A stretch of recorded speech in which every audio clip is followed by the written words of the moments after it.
wintertime, they couldn't use the big wheels, so they would load the logs on sleds of various sizes depending on the timber. And here you see some pretty impressive logs being loaded up there. And in this photo here, you can see the pulley system that got those logs up there. I don't see much snow or ice in this picture. I think maybe those horses had a pretty hard time pulling that load. I think most of the time the average load looked like about what these horses here are pulling.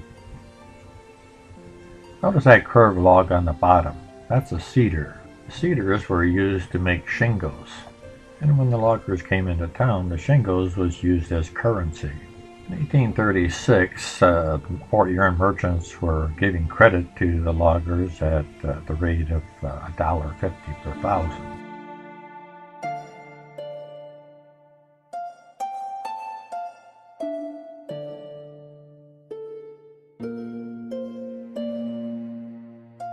Here you see the loggers unloading the logs.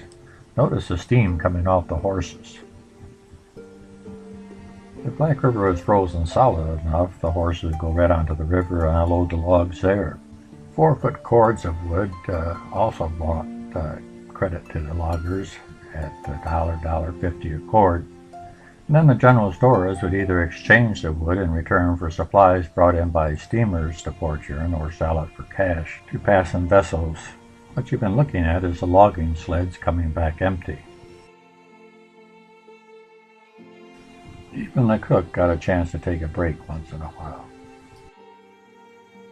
When spring came and the ice melted, the river was just filled with logs, and along the shoreline as well.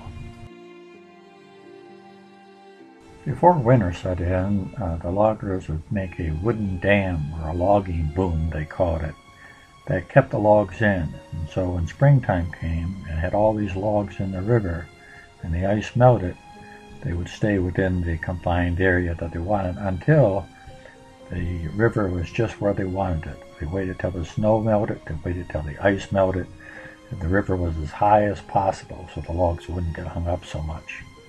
And here they are driving the logs down the river. Actually, I just wanted to see if you were still awake. But the reason I put these photos on is because there's some similarities between cattle drives and these logging drives that would go down the river. These cattle drivers were responsible for keeping the herd moving, and these fellows had the same responsibility in a logging drive.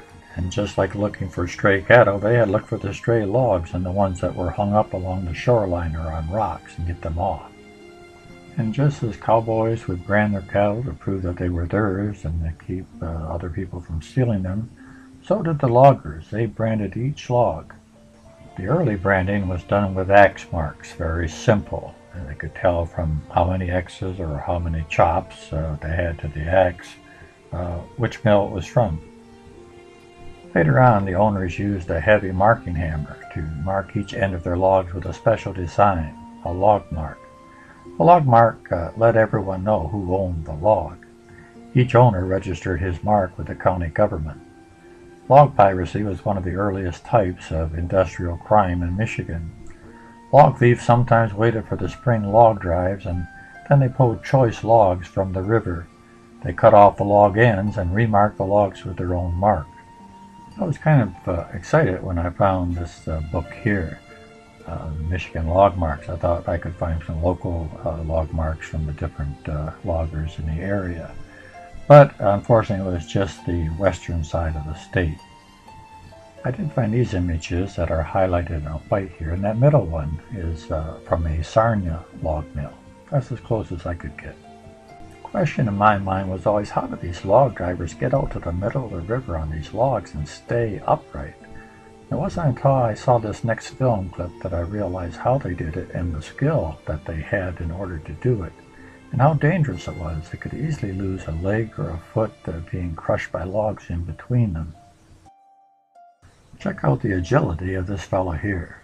I thought certainly he must be the exception. But in the next little clip here, we see that he wasn't the exception, that these fellows could all do it. And they had in their hands pick poles, which they used for balance. And also by running on these logs, they were shaking the logs, causing them to keep going with the current. And then occasionally a log would get hung up on the rocks, like you see in this photo here, and they'd have to get it off, just like getting a stray cow in. Many times there was a jam in the river, and to clear this jam was what is even now known as cutting the key log. The first thing to be done was to find out where the jam occurred, and then to discover what is called the key log, that is to say, a log which holds the base of the jam.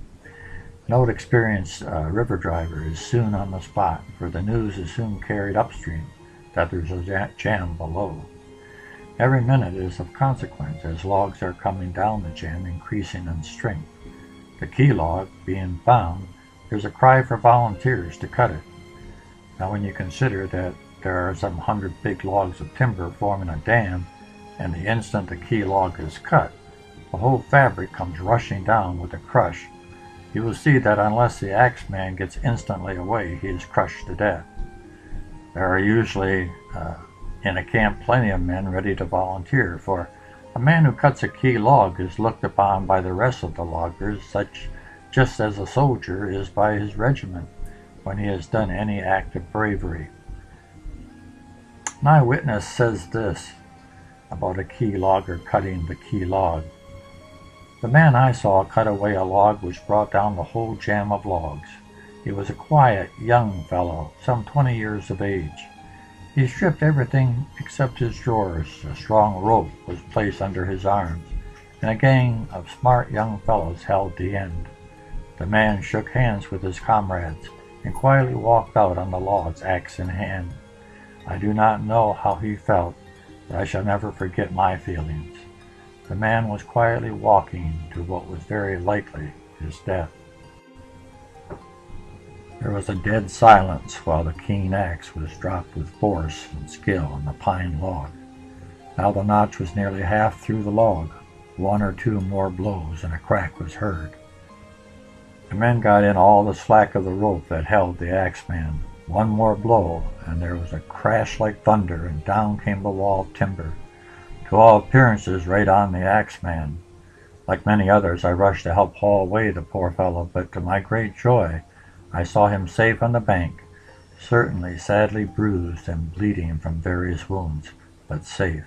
On occasion, the key log jam could only be taken care of by using dynamite. So they would strategically place the dynamite, it would blow, and then that gush of water would come down with all those logs following it. And you can tell by this eyewitness account that he said it was dangerous, because when you look at the logs that come down right after that explosion, there's a lot of force here. We see these logs coming down now. If these are the biggest logs, it could be crushed right underneath those logs.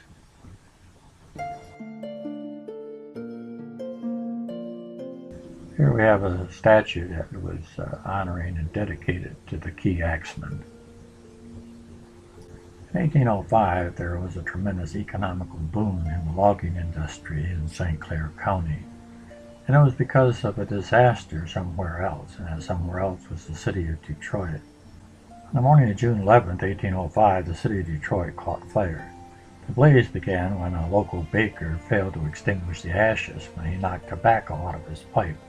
And one of the first buildings that caught fire was a nearby barn, and flames spread quickly to the other wooden structures. The fire lasted 4 hours, and there was only one building left standing, and that was the stone warehouse.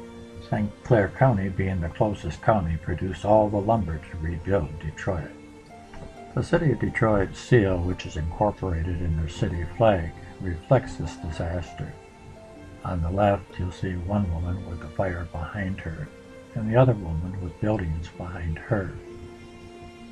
And if you don't read Latin, the words on the left side say, "We hope for better things." And then the ones on the right says, "It will rise from the ashes."